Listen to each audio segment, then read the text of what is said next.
Oi, gente, tudo bem? Vamos fazer aí uma questão do Enem 2012. O tema é globalização, uma questão muito recorrente, um tema muito recorrente no Enem. Segunda aplicação, 2012, questão número 14. Vamos lá? Vamos juntos aí nessa questão? Vamos ver. Primeiro a gente começa com o enunciado da questão, né? Diz assim: a estratégia produtiva adotada pela empresa, que explica o processo econômico descrito, está indicada na. Então veja que o comando da questão fala de uma estratégia produtiva de uma empresa, que a gente vai identificar no texto que estratégia produtiva é essa. Continua o enunciado falando que essa estratégia explica um processo econômico. E a partir do entendimento dessa estratégia e desse processo econômico, a gente vai marcar a alternativa correta. Vamos resolver essa questão, vamos ver o texto e vamos ver a teoria que isso envolve para a gente poder absorver mais conteúdo e poder, evidentemente, estar dentro do entendimento das questões do Enem. Vamos para o texto? Diz assim: o fechamento de 6 unidades de uma empresa calçadista na Bahia deve resultar na demissão de 1.800 funcionários. Enquanto demite no Brasil, a empresa abre uma fábrica na Índia. Veja só, enquanto demite no Brasil, a empresa abre uma fábrica na Índia. Então, o texto ele está nos expondo um processo que a gente conhece com o nome de transferência de unidades produtivas.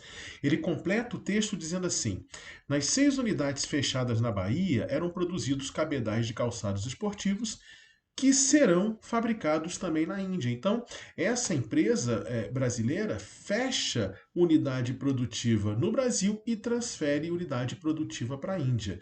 Esse processo de transferência de unidades produtivas, ele vem provocando, dentro da globalização atual, o que a gente chama de desconcentração geográfica da indústria, que pode ser conhecido, entendido também pelo nome de dispersão geográfica da indústria, dispersão da indústria pelo espaço geográfico mundial.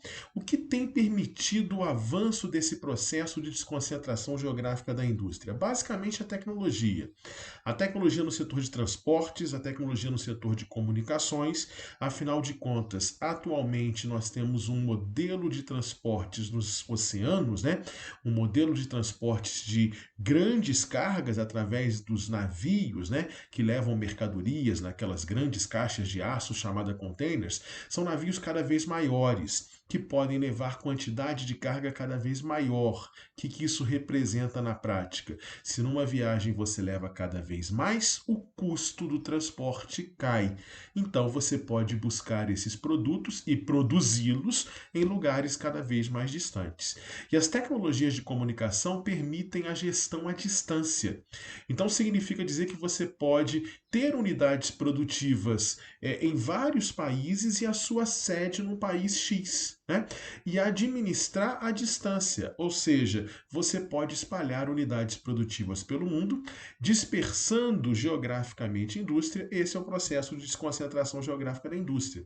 E o processo de desconcentração geográfica da indústria é uma realidade no Brasil, e isso vem provocando um outro processo que a gente chama de desindustrialização. O Brasil tem perdido indústrias para o exterior. Tá? Só para vocês terem uma ideia de alguns dados, lá em 1900, olha só esse dado aqui, ó, lá por volta de meados para fins da década de 80, a indústria representava 27% do PIB brasileiro. Tá?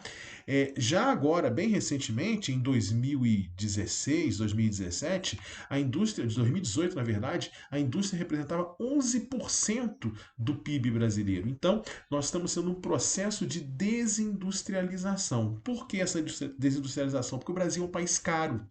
Os custos logísticos de transporte, estoque, armazenamento, mão de obra, tecnologia, impostos, tributos são muito caros no Brasil. É o que a gente chama de custo país, que pode ser chamado aqui no nosso caso de custo Brasil.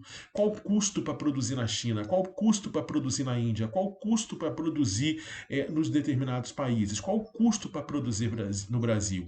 O quanto o Brasil é caro para o capital produtivo? Então, tudo isso vai entrar dentro da decisão do capital produtivo em continuar ou não naquele país. E as tecnologias facilitam você transferir unidades produtivas para lugares distantes. Perfeito? Vamos ver um pouquinho aqui de algumas questões que mostram o custo Brasil. Custo de salários, né? Salário mínimo pelo mundo, esse esses dados aqui são do ano de 2010, mas eles são apresentados em dólar. Então, sendo apresentado em dólar, a gente pode ter uma noção, né? Salário mínimo, por exemplo, na França, 1.508 dólares. Salário mínimo no Brasil, 286 dólares. Se você for trabalhar com o real de hoje, o salário mínimo está menor, né, do que 286 dólares. Vamos considerar 286 dólares? Compara com a China, 142 dólares. Compara com a Índia, 51 dólares. Então, significa dizer que o custo da mão de obra indiana é mais baixo. Soma-se a isso a questão dos tributos, da carga tributária. Primeiro, a complexidade tributária. O Brasil é um país muito confuso, com excesso de impostos, com excessos de processos para que você consiga pagar os impostos. Essa estatística aqui fala o tempo que uma empresa gasta no ano para poder calcular e, evidentemente, pagar seus impostos. Enquanto lá no sul da Ásia, que é o caso onde está a Índia, as empresas gastam menos de 500 horas, aqui no Brasil elas gastam cerca de 2.000 horas. Então, tudo isso aí é custo país, é custo Brasil. E a carga tributária brasileira representa 34% do PIB. Então, da arrecadação, quer dizer, da riqueza anual gerada no Brasil, 34% vem de imposto. As empresas pagam impostos muito altos, enquanto na Índia a carga tributária é de apenas 12%, como a gente consegue comparar aqui nesse gráfico. Então, custo Brasil, custo país, mais alguns dados, qualidade da infraestrutura geral e da infraestrutura portuária, tá? Infraestrutura geral pega tudo, desde geração de energia, estradas e aí especificamente também a infraestrutura portuária.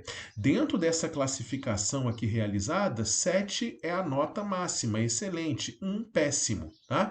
Veja que Singapura tem notas excelentes, né? Ou muito próximo do excelente. Veja que a Índia tem uma média de 4, não é o melhor, mas também não é uma nota tão ruim. E o Brasil está com uma média de 2,9, 2,7, perto do 3, bem abaixo da Índia. Então, quanto pior a infraestrutura, mais cara fica o custo do capital produtivo, maior o custo país. Aqui a gente tem a questão das estradas, né, das ferrovias, das hidrovias, das dutovias, né, em milhares de quilômetros, fazendo uma comparação entre países que são países com grande dimensão territorial. Então a gente tem aqui Brasil, China, Índia, Rússia, Estados Unidos e Canadá.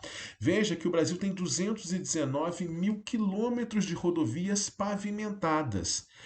Por outro lado, a Índia tem 1.569.000 quilômetros, né, de rodovias pavimentadas. Veja que o Brasil, entre os países de maior dimensão, é o que tem menor quantidade de rodovias pavimentadas. E essa derrota nossa se repete nas ferrovias, nas dutovias, nas hidrovias, ou seja, nós temos uma infraestrutura ainda muito precária, que requer muita melhoria, muito investimento, tá?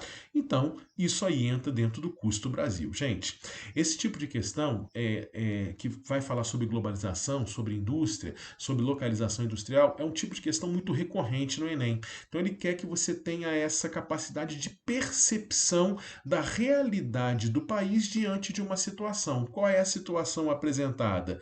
Empresas que fecharam, né, uma indústria que fechou as portas no Brasil e abriu unidades produtivas na Índia. E aí voltamos para a questão para a gente resolvê-la. A estratégia produtiva adotada pela empresa está indicada onde? O que fez essa empresa a trabalhar com essa estratégia produtiva? Letra A, redução dos custos logísticos. Perfeito, né? Custo logístico, infraestrutura, mão de obra, tributos, né? Custos em geral, custo Brasil mais alto do que na Índia. Então vamos para a Índia, que é mais barato. Entenderam? Tá? Acertaram essa questão? Se gostou, curte aí, se inscreva no canal, mas não terminou. Vamos rapidamente eliminar as outras alternativas para a gente ficar tranquilo com a resposta na letra A. Vamos lá. Letra B, expansão dos benefícios sociais. Foi isso que tirou indústrias do Brasil e levou para a Índia para melhorar benefícios sociais? Acreditamos que não, né? Planificação da produção industrial, ou seja, o estabelecimento de novos planos para a indústria que vai ter um determinado tipo de ação a partir desse momento? Não, né? Está falando bem claramente aí de transferência industrial. Modificação da estrutura societária. nada, né? Nada no texto nos leva a entender que houve uma modificação da estrutura societária, que houve uma fusão empresarial, que houve aí uma cisão empresarial, absolutamente nada, né? E por fim, ampliação da qualificação profissional. Não, né? É um tipo de indústria simples, né? Indústria de materiais esportivos, que são produtos de baixo valor agregado, de baixa inserção tecnológica, e aí você não tem uma questão de qualificação profissional como fundamental. Então aí a gente marca a letra A. A letra A seria a alternativa correta. Espero que vocês tenham aí acertado e tenham gostado. Mais questões de globalização para a gente poder treinar bem para o Enem. Beleza?